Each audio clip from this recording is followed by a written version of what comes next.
দশক পর রাষ্ট্র ক্ষমতায় ফিরে আসার পর বাংলাদেশ জাতীয়তাবাদী দল বিএনপির কেন্দ্রীয় কার্যালয়ে দেখা গেছে একেবারে ভিন্ন চিত্র।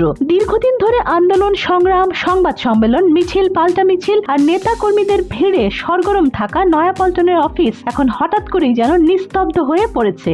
সরকার গঠনের পর কয়েকদিন ধরে দলটির কেন্দ্রীয় দপ্তরে গিয়ে দেখা যায় 3 তলার করিডোর ফাঁকা, নেতাদের কক্ষগুলোর দরজা বন্ধ, অপেক্ষমান কর্মীদের ভিড় নেই। অলস সময় কাটাচ্ছেন কর্মকর্তা কর্মচারীরা। চায়ের কেতলি ঠান্ডা, ব্রিফিং রুম নীরব। বরিশাল থেকে আসা এক বিএনপি কর্মী আক্ষেপ করে বলেন, তিনি পার্টি অফিসে এসে কাউকে পাননি। 3 তলায় উঠে দেখেছেন পুরো ফ্লোর খাঁ খাঁ করছে। তার ভাষায়, দল তো এখন সংখ্যাগরিষ্ঠ আসন নিয়ে সরকার গঠন করেছে। এখনই যদি অফিসের এই অবস্থা হয়, নেতারা যদি নয়াপল্টনের ঠিকানাই ভুলে যান, তাহলে আমরা তৃণমূলের কর্মীরা যাব কোথায়? দপ্তরের একাধিক কর্মকর্তা জানান, আগে প্রায় সারাদিনই কোনো না কোনো শীর্ষ নেতা অফিসে উপস্থিত থাকতেন। সকালে না হলে বিকেলে, বিকেলে না হলে সন্ধ্যায় নেতাদের আনাগোনা ছিল নিয়মিত। কিন্তু সরকার গঠনের পর মন্ত্রী, প্রতিমন্ত্রীর দায়িত্বে ব্যস্ত হয়ে পড়ায় নেতাদের অফিসে আসা কমে গেছে।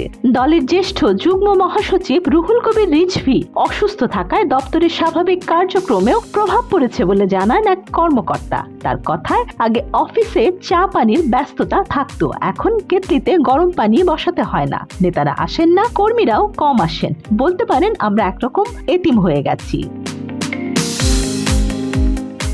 নিরাপত্তা কর্মীরা জানান, গত 17 ফেব্রুয়ারি বিএনপি চেয়ারম্যান তারেক রহমান প্রধানমন্ত্রী হিসেবে শপথ নেয়ার পরদিন থেকেই অফিসে ভিড় কমতে শুরু করে। শপথের দিন অনেক কর্মী এলেও পরবর্তী কয়েকদিন কেন্দ্রীয় কার্যালয় ছিল প্রায় নিস্তব্ধ।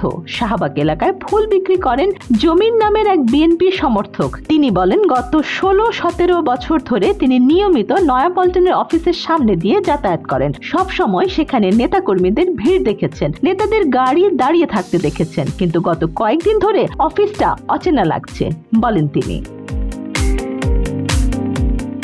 তবে এই নীরবতা কিছুটা ভাঙে সোমবার সকালে। ত্রয়োদশ জাতীয় সংসদ নির্বাচনের পর এই প্রথমবারের মতো বিএনপি মহাসচিব ও স্থানীয় সরকার মন্ত্রী মির্জা ফখরুল ইসলাম আলমগীর নয়াপল্টনের কেন্দ্রীয় কার্যালয়ে আসেন। সকাল 11টার দিকে তার আগমনের খবর ছড়িয়ে পড়তেই নেতাকর্মীদের উপস্থিতি বাড়তে থাকে। অফিসের প্রধান ফটকে তাকে ফুল দিয়ে স্বাগত জানানো হয়। পরে তিনি 3 তলায় নিজের কক্ষে যান। অফিসের পরিবেশও ছিল ভিন্ন। ব্রিফিং কক্ষ গুছিয়ে রাখা হয়েছে, কর্মীরা প্রস্তুত। দপ্তরের কর্মকর্তা রেজাউল করিম জানান, মহাসচিব আসবেন জেনে সকাল থেকেই সবাই প্রস্তুত ছিলেন। স্যার এসেছেন, আমাদের ভালো লাগছে বলেন তিনি। প্রায় 45 মিনিট অবস্থানের পর বিএনপি মহাসচিব সচিবালয়ের উদ্দেশ্যে কার্যালয় ত্যাগ করেন। 2 দশক পর সরকারে ফেরা বিএনপির জন্য নয়াপল্টনের এই দৃশ্য অনেকের কাছে প্রতীকী। আন্দোলনের দল থেকে সরকার পরিচালনাকারী দলে রূপান্তরের এই সময়ে কেন্দ্রীয় কার্যালয়ের প্রাণ চাঞ্চল্য ধরে রাখা কতটা সম্ভব হবে, এ প্রশ্ন এখন ঘুরছে তৃণমূল কর্মীদের মনেও। একসময় আওয়ামী লীগ অফিসও এমন ফাঁকা হয়ে গিয়েছিল। সব নেতারা সরকার ও নিজেদের আখের গোছাতে ব্যস্ত ছিলেন। তাই তো আন্দোলন শুরু হলে রাজপথে না নেমে সকলে গা ঢাকা দিয়েছিলেন। রাজনৈতিক দল টিকে থাকার জন্য তাদের পার্টি অফিসের দিকেও বিশেষভাবে নজর দেওয়া উচিত। Desk report, Dhaka express.